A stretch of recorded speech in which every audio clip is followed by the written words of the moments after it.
Welcome to Babblecom 5. This is episode 8 of season 5 of Babylon 5, Day of the Dead. A strange large fellow with curly hair enters the station to unpack his colleague onto a security desk from what looked like his luggage. Said colleague then uses a device to say zooty zoot zoot repeatedly. The comedy duo of Rebo and Zooty have arrived. Lockley wants to know if Sheridan or Garibaldi know anything about Brukiri religious festivals.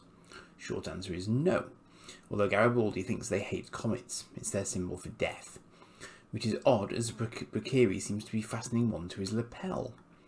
Apparently they want to buy part of the station. Elsewhere, Londo is speaking with a Brukiri trader who wants to sell him a candy skull for the Day of the Dead. But when he realises it's the Emperor-to-be he's speaking to, he just gives him one, asking who he'd see of the dead. He says the first Emperor, jokingly, as he has a few bones to pick with him. Delenn is sorting out her wardrobe when Lanier arrives. He has taken a break from his analyst shock training to visit the station to experience the Day of the Dead, which he learned of while studying. It only happens once every 200 years, and he has heard some intriguing tales of the night. He asks after Sheridan, or as he puts it, Delenn's partner, and she says her husband is fine, and they will be hosting a dinner party for Rebo and Zooty, whom Delenn does not appear to be familiar with, but Lanier's eyes light up. He intones zooty zoot zoot, and moves one hand over the other, declaring it a momentous day indeed. Sheridan introduces the duo to a crowd of onlookers, and hands them the freedom of the station as they perform a little sketch to the amusement of those present, except, it seems, Captain Lockley, who remains decidedly unimpressed by their antics. Jakar seems to notice and is concerned by her reaction as she excuses herself to meet with the Brukiri ambassador. The ambassador gives her a gift of a comet and explains they must buy the station for the Day of the Dead. They will give it back the next day, but they cannot simply rent it. It must be thoroughly Brukiri for their religious purposes. Just as Lockley is about to sign on the dotted line, Jakar dives into the room and tries to dissuade her, but she is adamant that the ISA requires religious tolerance. Indeed, Jakar literally wrote the book on the matter, so she fails to understand or indeed acknowledge his objection. Garibaldi, meanwhile, discovers that his quarters are on the Brukiri side of a line that denotes the divide between what will be Brukiri space on the Day of the Dead and what will remain Babylon 5. Apparently there is only one comet in the Brukiri home system, which is tied to death in their belief system. As Garibaldi decides to take his chances to access his bed and shower, the Brukiri exchanges a check with a more religious-appearing Brukiri, who starts chanting and ringing a chime. Rebo and Zooty join the Sheridans with Zooty's device, saying something in Minbari, which has Delenn in stitches after a moment. Rebo explains that Minbari humour isn't about physical humour, it's about the failure to attain spiritual enlightenment. They've studied all sorts of humour from different cultures. Sheridan wonders if he can speak to Zooty directly, but Rebo says in all the time he's known him, he's never broken character, only ever saying the word "why" to him once. That was it. Lockley is running into a problem. Zooty and Rebo are everywhere on her vid channels, so she's stuck for something to watch as they clearly aren't to her taste. Corwin is practicing his Zooty and Rebo inspired bowler hat manoeuvres as Jakar enters CNC asking if he can bed down there for the night, as his quarters are in Brukiri space. Corwin says it's fine as he's anticipating a quiet night, but Jakar is not so convinced that that's going to be the case. We see Londo and Lanier preparing to rest, Lanier sitting on a triangular mat and putting his Minbari fighting pike on the floor in front of him. As the sun sets on Epsilon 3, what appears to be a force field activates along all the borders of Brukiri space, and the lighting in Lockley's quarters dips to a reddish glow matching the force field's colour. Her link fails. In his quarters, Londo bemoans the state of the great Centauri Empire. If he can be Emperor, and if Vir can be Emperor, then a small Earth cat can be Emperor. He asks his portrait of the first Emperor what he thinks of that. Then the light changes in his quarters, and as he goes to his door, a hand picks up his bottle to pour a glass.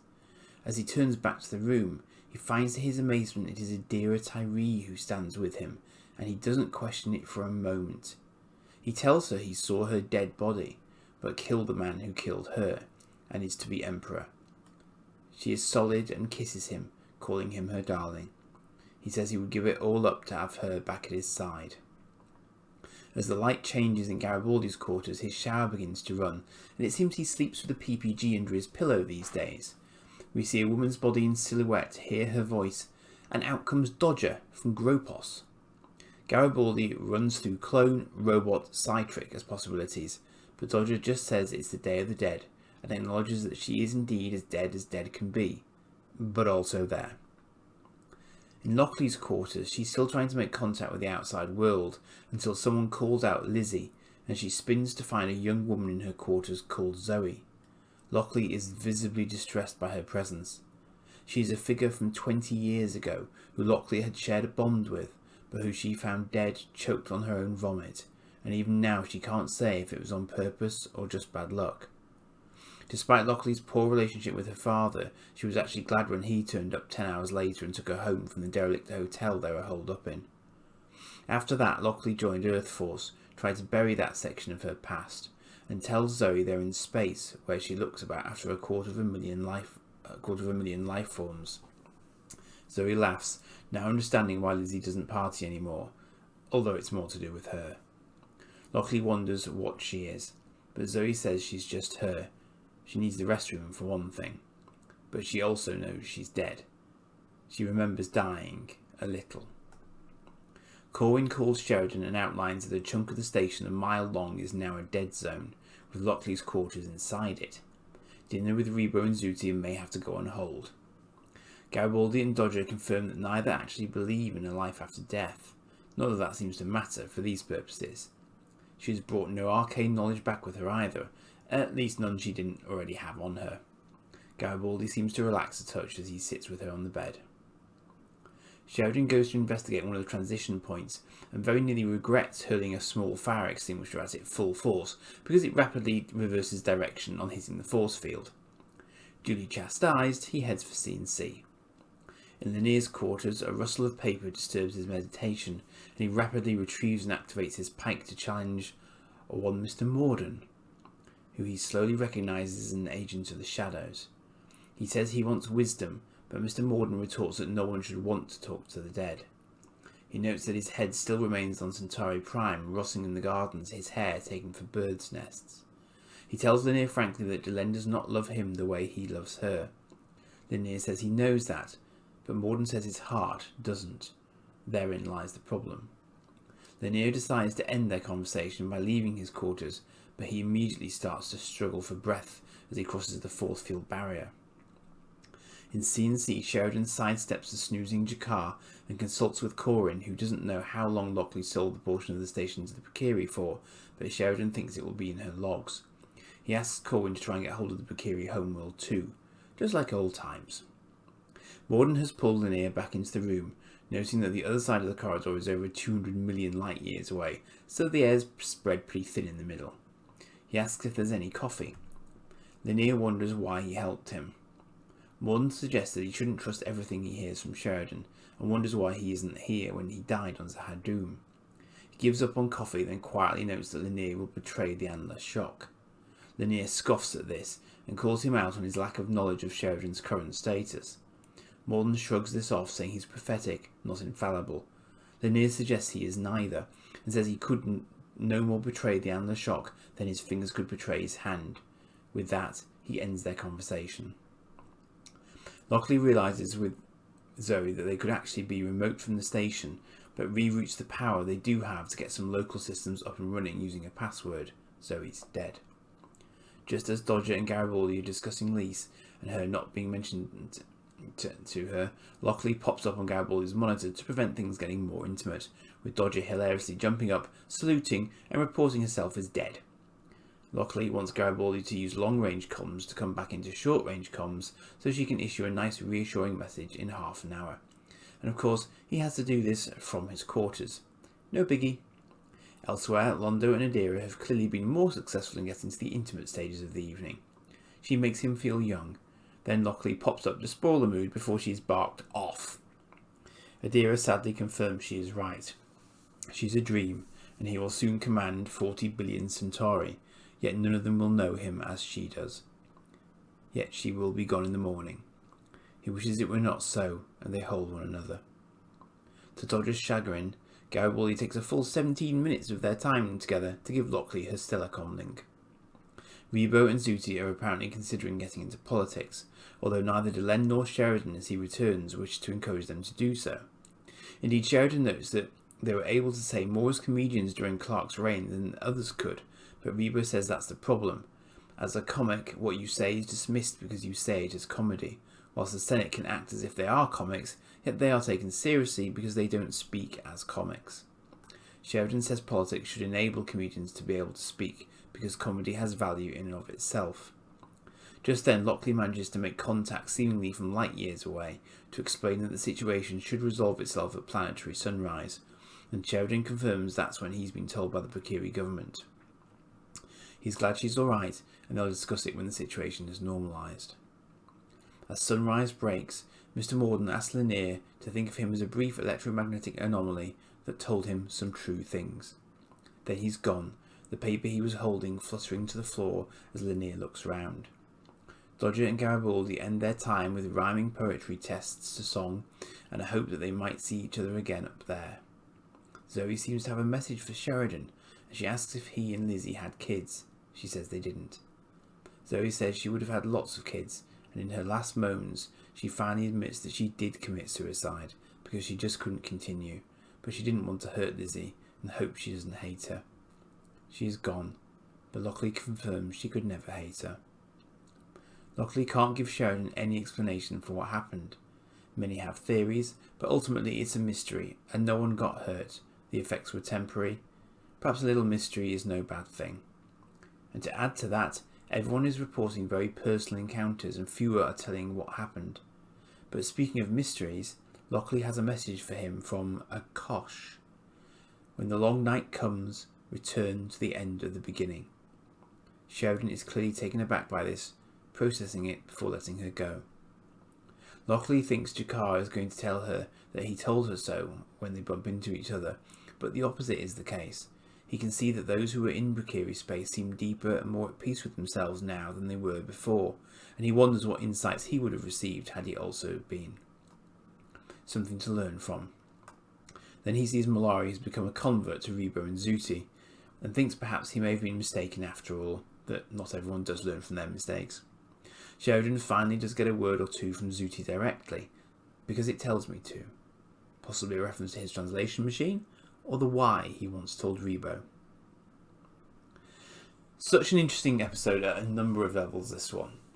So, if you watch the credits, you discover that Harlan Ellison was the voice of Zooty's machine, the few words we hear it say, anyway. Nice. Zooty and Rebo have been mentioned before, I think, but not in detail, and now here we have Penn and Teller, very famous magicians / comedians at the time, turning up with quasi-speaking roles on the show. And as if that real-world linkage wasn't enough, boom, the episode is only written by Neil Gaiman. Now, at the time of writing, the Netflix series of The Sandman has only come on stream quite recently, but I knew his name back in the 90s because of the original comic book series that Sandman is based on. I think he's become vastly more well-known since, but I knew his style back then, so I was immediately intrigued by what on earth he would do with an episode of the show entitled Day of the Dead. Now, I'm assuming here that he was given certain characters to use unless he was very familiar with the show already. But let's have a look at who turned up. Mr. Morden, massive fan anti-favourite, and not a character we knew outside of his time with the Shadows, so we're not really sure, to my mind at least, which version of him we're seeing here. What is Mr. Morden like when he's not working for Shadows? Is he being unfairly judged because of that connection? That's certainly what he seems to be suggesting here. Lanier largely shuns him as a result of the association, but he delivers this potentially shocking assessment of Lanier's character by foretelling him betraying the Rangers. It's at once exactly what you would expect from Mr. Morden, and yet we know Lanier may not be in the Anna shop for the right reasons. So it is a very Gaiman-esque bit of psychology going on there. Expectation subversion and all that good stuff. And Morden does seem to have saved him by pulling him back into the protected area. Love the little detail that Morden's head is still quietly rotting away in the gardens on Centauri Prime. Dodger is a far less obvious choice for Mr. Garibaldi. They always seemed quite well matched, but this is a classic piece of Babylon 5 snatching back an actor or actress from a previous role, somehow using the original person so it works. It's been 3 years since we saw her in all of one episode, Gropos. The interesting thing is that, like Morden, we know her. I was thinking of someone like his past partner who was taken out instead of him, but then we never met him even in flashback. Even more intriguingly, possibly, is the fact that he doesn't seem to get physical with Dodger. She would clearly have been open to that, but I wonder if we're to infer that they didn't because of his attraction to Lise. They do bounce off each other brilliantly regardless, and Lockley's appearance is a classic bit of interruptus, followed by Garibaldi seeking to impress her, whilst Dodger monologues about the fact that he's doing that over doing something more interesting with her. Bringing Adira back is lovely for Londo, and again an incredible piece of good fortune because I don't think she's been in the show physically since early in season 1. So this time, 4 years later, they've managed to bring the original actress back for her appearance here. He seems to question her appearance the least of all, happy to live out the fantasy even if just for a little while. We're reminded again just why she meant so much to him, providing a single genuine emotion for him to hold on to when everything else is duty and honour and manipulation. And as with Garibaldi, there were undoubtedly other options. We could have had Reefer, or he could have had Morden, which is an interesting point now that I think about it, because it does suggest that the choices are positive characters for our living characters, even if they're painful, which suggests that Morden could have been straight with Anir, which is interesting. And here in the 8th episode of season 5, we finally get a little more insight into some of Lockley's background, which is clearly very tragic, yet also something she could helpfully move on from. I wonder if we're to assume that a lot of her quite dour attitude to life flows from this dark period. Her father being a Marine suggests she might have had military options career-wise, but you get the impression she chose to walk her own career path in going to Earth Force.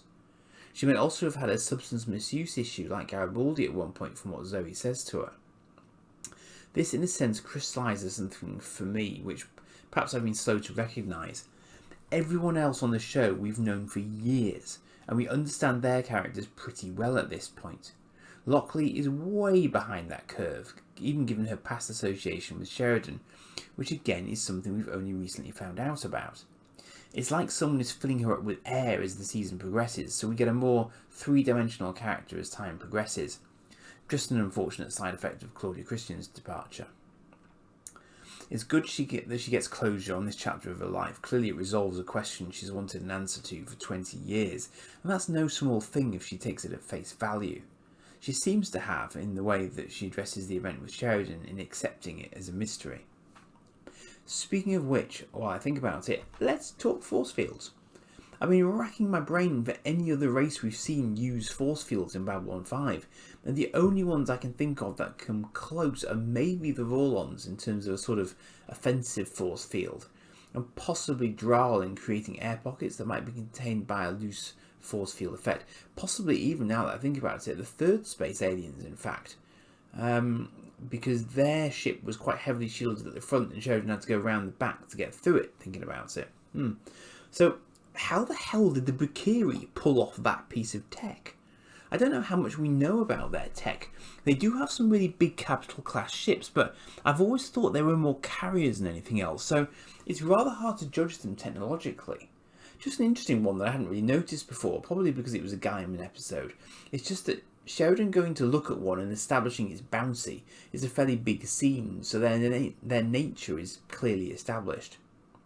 Finally, let me just note Rebo and Zooty, who echo something I was once told, that only when you actually understand a culture and what makes it tick can you appreciate its comedy. I think the message here is that only a mature and open culture can actually tolerate the challenge that comedy throws at the political class in lampooning it where it appears to misstep. I actually view comic strips in a similar fashion. You take 2000 AD in the UK and it was actually very political, but not in a way that wide culture would necessarily click onto. Writers and comics are rarely pulling their source material out of thin air after all.